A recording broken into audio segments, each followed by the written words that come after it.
ยินดีต้อนรับเข้าสู่ช่อง Adante Cantabile ค่ะช่องที่จะมาแชร์สารพัดไอเดียของกุ๊กกิ๊กนะคะแล้วก็เครื่องเขียนน่ารักกันค่ะสำหรับปลายเดือนเช่นนี้นะคะก็จะเจอ Plan with me อีกแล้วค่ะเดือนที่จะถึงนี้นะคะคือเดือนเมย์เป็นเดือนที่น้ำหวานชอบมากเพราะว่ามันจะมีวันที่4ที่เขาจะชอบเขียนว่าเป็น May the 4th be with you นะคะก็ติ่ง Star Wars เนี่ยเราก็ต้องรอคอยค่ะแต่ว่ารอบนี้จะไม่ได้มาเป็นแบบซีน Star Wars เพราะว่ามันไม่มีอุปกรณ์ที่จะ Star Wars ได้เลยแล้วก็เรื่องของ Moon Galaxy ก็ไปในช่วงเดือน March แล้วก็เลยยังจะใช้คอลเลกชันของ Soul Shine แล้วก็ Splendid นะคะที่ได้จาก Rossi Studio ต่อไปค่ะเริ่มกันเลยดีกว่าสำหรับสัปดาห์แรกนะคะน้ำหวานก็กะจะเลือกนั้นรู้สึกจะเอาออกมาแล้วนี่เป็นตัว Die Cut Shade นะคะตัวนี้แล้วก็มาคู่กับDie Cutที่เป็นแบบพลาสติกอันนี้นะคะให้แบบน้องนกมันเกาะอยู่อย่างนี้ดูดีบอกไม่ถูกเสร็จแล้วก็เดี๋ยวมุมนี้นะคะรอบนี้จะเป็นแบบเน้นตัดแปะแต่ว่าที่เหลือเนี่ยน้ำหวานจะลองเปลี่ยนไปจากที่แบบเขียนไปโดยตรงใช่ไหมคะด้วยมันเป็นนกแก้มันต้องพูดเยอะใช่ไหมน้ำหวานเลยจะทำเป็นบับเบิ้ลในของแต่ละวันนะคะอันนี้เป็น Splendid Design Paper นะคะเป็นกระดาษเลยคัดมาแล้วอันนี้ได้มาจากร้านละมุนค่ะถ้าใครยังไม่ได้ดูวล็อกที่ไปเดินร้านเครื่องเขียนแถวสยามนะคะรวมไปถึงแบบเป็นช่วงของการแบบเดินท่องเที่ยวของข้าพเจ้าก็ฝากดูด้วยนะคะ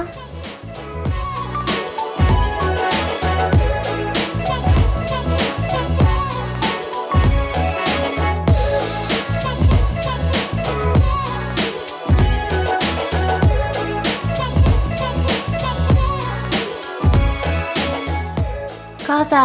วางเลเยอร์ประมาณนี้นะคะเสร็จแล้วก็มาลองลากกับตัว grid paper เพราะว่าถ้าเขียนบนนี้เขียนไม่ได้แน่ๆพอยคือเราจะเอา grid paper เขียนไว้ข้างในนึกออกไหม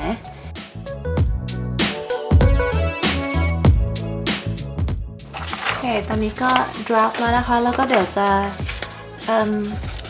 ตัดให้มันเล็กกว่าในนี้นิดนึง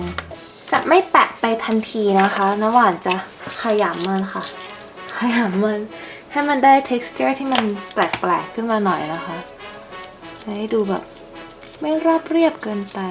คลี่มาก็ระวังขาด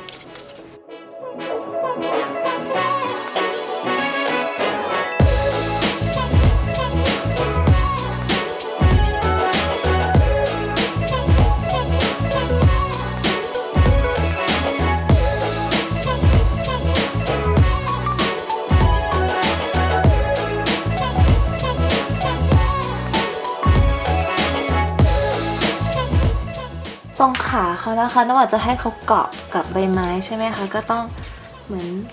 ตัดให้มันวาวเข้าไปหน่อยก็จะใช้ Crocco Tape ใส่กาว2 หน้าที่มันจะเป็น Double Sided Tape แบบมีกาว2 ด้านแล้วก็ใส่ปิ้ง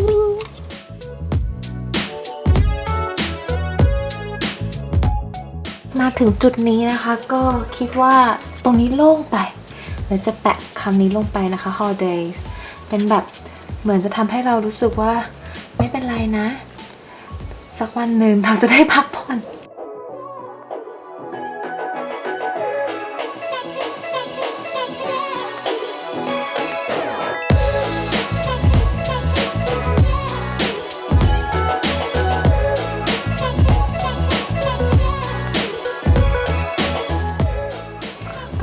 หวานก็สามารถใช้ Soul Shine Sticker นะคะเป็น foil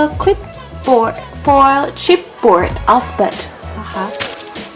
แปะสติ๊กเกอร์นั่นเอง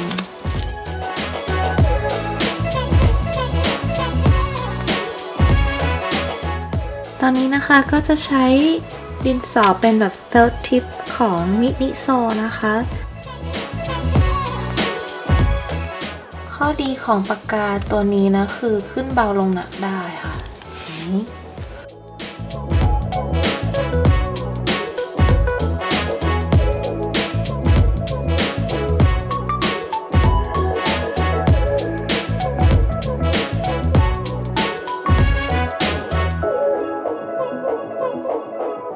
สัปด ดาห์ที่2นะคะก็เมื่อกี้น้ำหวานได้วัดกระดาษตัวนี้ซึ่งเป็นกระดาษ craft แบบ design paper นะคะของ Soul Shine Collection เรียบร้อยแล้วนะคะจะ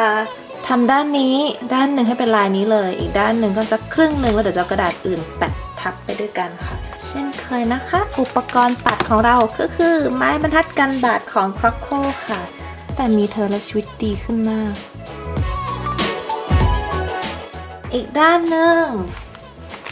ตรงนี้นะว่าจะเอาหัวทิ่มคืออันนี้มันหัวหงายนะใช่ไหมมีหัวทิ่มบ้างต้องให้มันขาดนะคะประมาณอย่างนี้แต่ก่อนที่เราจะมาถึงตัวนี้ได้เนี่ยเดี๋ยวจะเอาตัวอื่นรอบนี้ขอกลับไปที่ White Flower Collection นะคะยังเหลืออยู่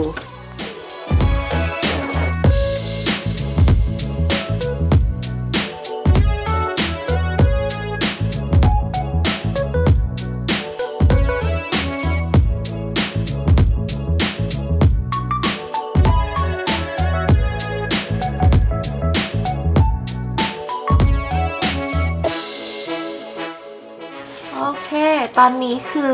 ทั้งสองหน้านะคะเป็นแบบ background ที่น้ำหวานต้องการละนี่ก็จะเริ่มหาที่ลงว่าแบบตรงไหนจะเป็นเขียนวันที่นะคะซึ่งจะต้องเอามาตกแต่งกับน้องได้คัตเชฟที่คัดเอาไว้ตรงนี้นะคะที่เอาไว้เขียนใช่ไหมคะนี่มันคืออะไรก็ไม่รู้อันเนี้ยมันอยู่ในที่ที่เขาเอาไว้แพ็คของแล้วข้างหลังมาเป็นกาวม้าบอกว่าอันนี้สมัยก่อนเอาไว้เป็นเหมือนแทนเทปกาวในการช่วยแพ็คสิ่งของนะคะก็เห็นแล้วแบบเท่ดีเอาเลยก็จะแปะอันนี้เป็นเหมือนที่เอาไว้แบบให้เขียนอะนึกออกปะคืออย่างนี้นะ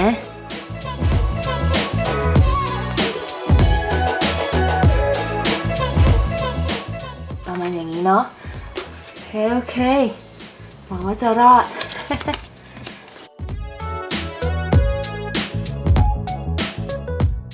แล้วเราก็หยดน้ำลงไปค่ะหยดนิดเดียวเองค่ะมันจะแบบนี่แค่นี้พอแบบหยดไม่กี่หยดเลยไม่งั้นมันแฉะ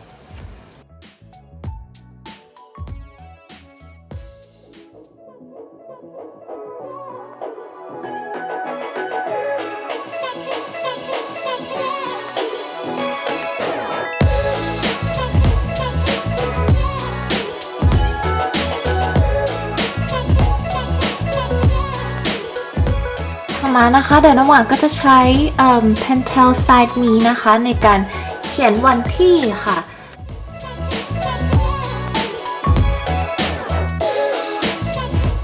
นี่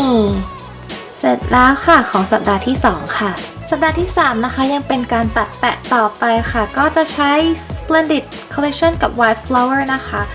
ที่เป็น Design Paper 2 แบบฝั่ง Splendid นะคะจะเอาไว้ตรงนี้แล้วก็เดี๋ยวจะฉีกออกมา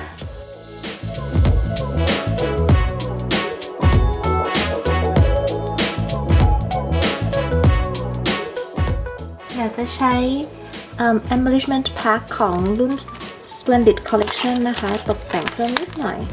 ก่อนที่จะเริ่มเขียนตรงนี้ชอบคำนี้มากเดี๋ยวลองวางดูก่อนว่ามันจะรอดไหมถ้ารอดก็ตามนั้นไม่รอดก็ว่ากันอีกที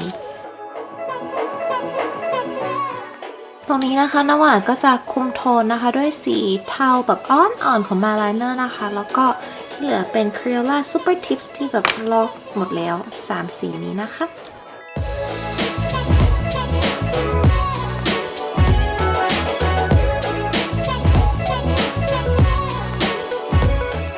พอยที่รอบนี้เนี่ยทำน้อยเพราะว่าน้ำหวานอยากใช้2ตัวนี้ค่ะ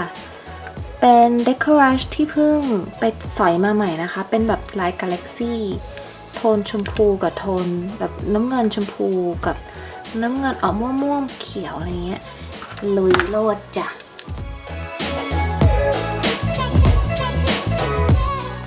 เรียบร้อยแบบง่ายมากๆของที่3นะคะปกติพอที่3ชอบง่ายทุกทีเลยเนอะแล้วนะคะเราก็มาถึงสัปดาห์สุดท้ายแล้วค่ะสัปดาห์สุดท้ายเนี่ยน้ำหวานได้ไอเดียมาจากใน Pinterest นะคะคือเขาจะเป็นเหมือนเขียนเป็น ต้นไม้ใบหญ้าอะไรเงี้ยห้อยอยู่ทีนี้เราแบบจะไม่วันรอบนี้เราจะมาเป็นสายตัดแปะนะคะระหว่างก็เลยเลือกตัว Die Cut Shape อันนี้คุ้นๆเป็น Soul Shine มาเป็นตัวห้อยแทนนะคะโดยที่ด้านล่างเนี่ยจะเอาอันนี้วางไว้ตอนนี้คือแปะเท้าสองหน้าเอาไว้หมดแล้วเพราะว่าก่อนหน้านี้เนี่ยเมื่อกี้เมมมันเต็มค่ะก็เลยต้องถ่ายโอนคลิปสักนิดหน่อยและช่วงจังหวะถ่ายโอนก็เตรียมของให้เรียบร้อยแล้วกันนี้ได้ทำเสร็จไวๆนะคะ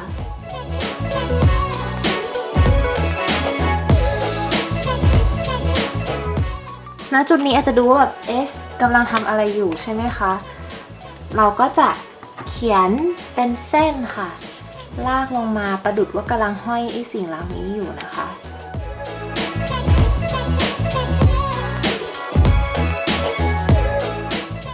ต่อมาจะแปะข้างบนนะคะเหมือนเป็นคานอะไรเงี้ยค่ะที่เอาไว้ห้อยของตัวนี้เป็นเทปของ Croco นะคะแล้วก็ฉีกรอบนี้เน้นฉีกอย่างเดียวนะคะ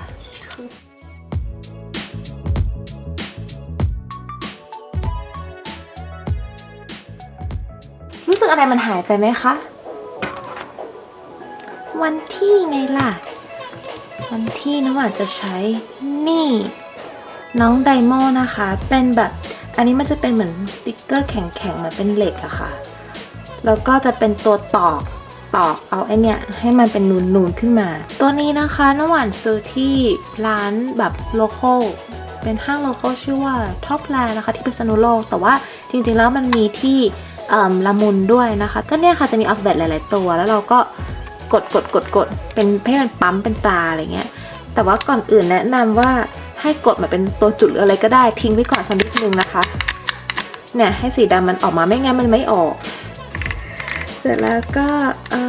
วันแรกที่เราใช้คือ Thursday Friday นะFriday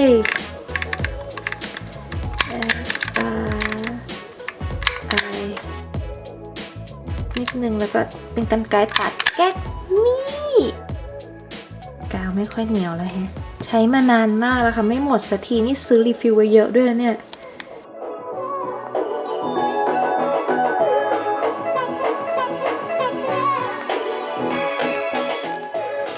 เรียบร้อยค่ะก็ตั้งแต่สัปดาห์ที่1นะคะเป็นเหมือนแบบนกแก้วพูดมากนะคะ bubble speech เยอะๆนะคะอันที่2เป็นแบบตัดแปะสุดพลังแล้วก็มาสัปดาห์ที่3นะคะดูเรียบแล้วก็สัปดาห์สุดท้ายนะคะเป็นแนวตัดแปะค่ะแต่แบบอุปกรณ์เยอะขึ้นมานิดนึงก็หมดแล้วค่ะกับPlan with me เดือนเมษนะคะซึ่งเดือนนี้ไม่มีธีม นึกออกว่าไม่ได้ตั้งธีมไว้